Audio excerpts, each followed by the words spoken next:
Nous avons maintenant le plaisir d'accueillir notre députée, Karianne Bourassa, pour parler de l'année qui vient de s'écouler, mais également de l'année à venir. Karianne Bourassa, bonjour. Bonjour. Tout d'abord, vous êtes dans l'actualité très fortement ces jours-ci sur la fameuse question du Mont-Sainte-Anne. Pouvez-vous nous expliquer c'est quoi l'état de situation? Là, on a appris que vous ne metteriez pas une scène de plus au Mont-Sainte-Anne. Totalement. En fait, il y a un an, on avait fait une entente parce que tout le monde s'entendait pour dire qu'il y avait un sous-financement dans la montagne. Ouais. Et un sous-investissement. Oui, c'est ça, un sous-investissement. Donc, on a fait une entente avec le gestionnaire actuel, RCR. Donc, le gouvernement donnait 50 millions en prêts pardonnables. Donc, à terme, le gouvernement aurait retrouvé son investissement et RCR mettait 50 millions. Tout ça était conditionnel à régler le litige judiciaire qui entoure le pourtour. Le pourtour, c'est le secteur Est qui te font tout ça. Donc, ça venait d'être réglé. Donc, on allait débourser bientôt les montants. Et là, il est survenu ce qu'on a vu, donc problème d'alimentation électrique, ce qui a fait en sorte que les cabines, les télécabines sont à l'arrêt et la station est pratiquement fermée. Donc, les ingénieurs de la Régie du bâtiment du Québec, de la RBQ, sont sur place aujourd'hui, demain, pour faire les inspections. Jeudi, on devrait avoir leur rapport et c'est là qu'on va savoir est-ce que la fermeture sera prolongée? Qu'est-ce qui a causé ce bris-là? Est-ce que RCR a pris les mesures nécessaires afin d'éviter la fermeture prolongée? Oui. Est-ce qu'il y a eu une négligence? Donc, on va avoir beaucoup d'informations et c'est ce qui va nous permettre de déterminer la suite. Nous, le gouvernement, ce qu'on a dit, c'est attends un peu, il n'y a aucun argent qui va sortir des poches des contribuables si RCR ne règle pas ses problèmes de télésiège. Donc, maintenant, on en est là. La Régie va vous arriver avec un rapport technique. On va faire état des défauts techniques. Mais politiquement, RCR, depuis des années, est-ce que c'est acceptable politiquement? Moi, je l'ai dit, j'ai peu confiance, du moins j'ai perdu de plus en plus confiance envers l'organisation de RCR parce que je trouve que la gestion, elle est souvent irresponsable. Les problèmes sont récurrents. Ils sont récurrents, mais en même temps, puis je suis députée de Charlevoix-Côte-de-Beaupré, donc sur la Côte-de-Beaupré, vous regarderez, si vous parlez aux élus, si vous parlez à Développement Côte-de-Beaupré, si vous parlez à Alliance Affaires, qui est la Chambre de commerce, les gens suppliaient le gouvernement d'investir. Parce qu'eux, ce qu'ils craignent, là, c'est que si on, par exemple, parce qu'on dit que tout est sur la table, donc certaines personnes parlent d'expropriation, puis ce que la communauté craint, s'il y a expropriation, ça pourrait s'étirer ces débats judiciaires-là, ce qui fait en sorte qu'il pourrait y avoir aucune activité sur la montagne, ou du moins pas d'investissement pendant tout le processus judiciaire. Et se peut-il que ce que vous allez décider dans le courant des prochaines semaines aille bien au-delà de la vie technique et qu'on pense à une expropriation du propriétaire? Nous, on était très clairs. Là. En ce moment, tout est sur la table et ça va dépendre du rapport de la Régie. Si on met de l'avant qu'il y a eu vraiment négligence, qu'RCR n'a pas pris les moyens, n'a pas entretenu la montagne... C'est là que politiquement, vous pourriez aller beaucoup plus loin. Pour exproprier, il faut avoir un motif raisonnable parce que c'est une entreprise privée. Donc, il pourrait y avoir, comme je mentionnais, des recours judiciaires qui s'éternisent et qui paralysent à quelque part la montagne. Donc, c'est pour ces raisons-là qu'on attend avec impatience le rapport. Et on comprend là, que ce dossier va être traité très rapidement. Assurément, assurément. Là, tout le monde Parce que est la là-dessus. saison est en jeu, oui. L'industrie touristique de la côte.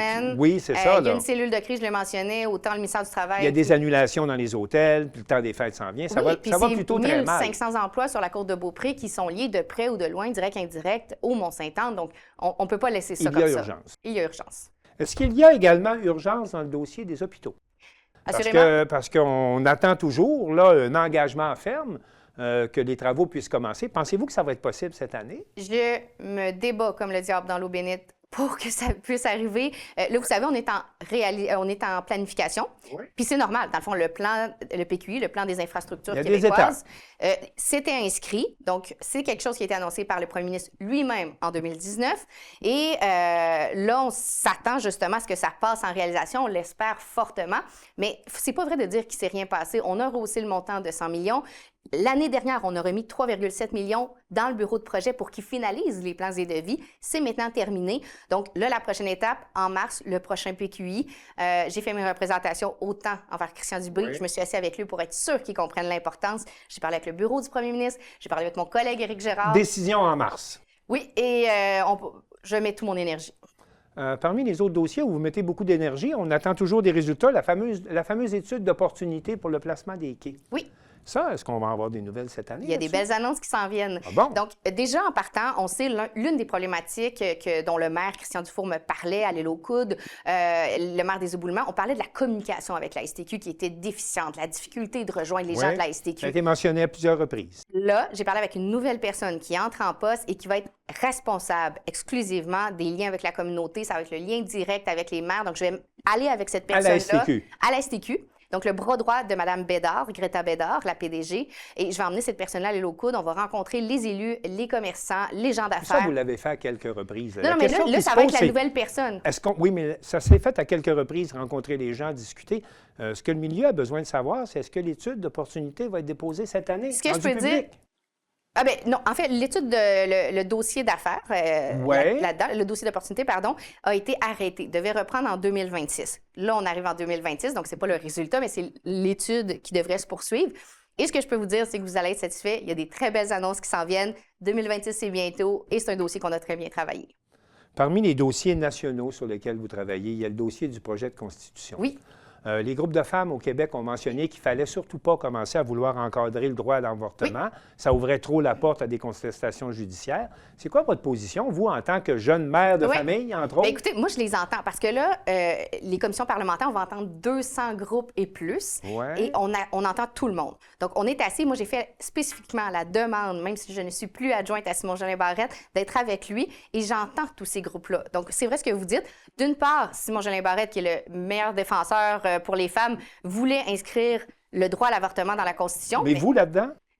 Moi, je pense comme... J'écoute les groupes, c'est ce qu'on va regarder. Moi, je pense comme Simon-Jolin Barrette. Je croyais en tant que personne qu'il faut légiférer. Oui.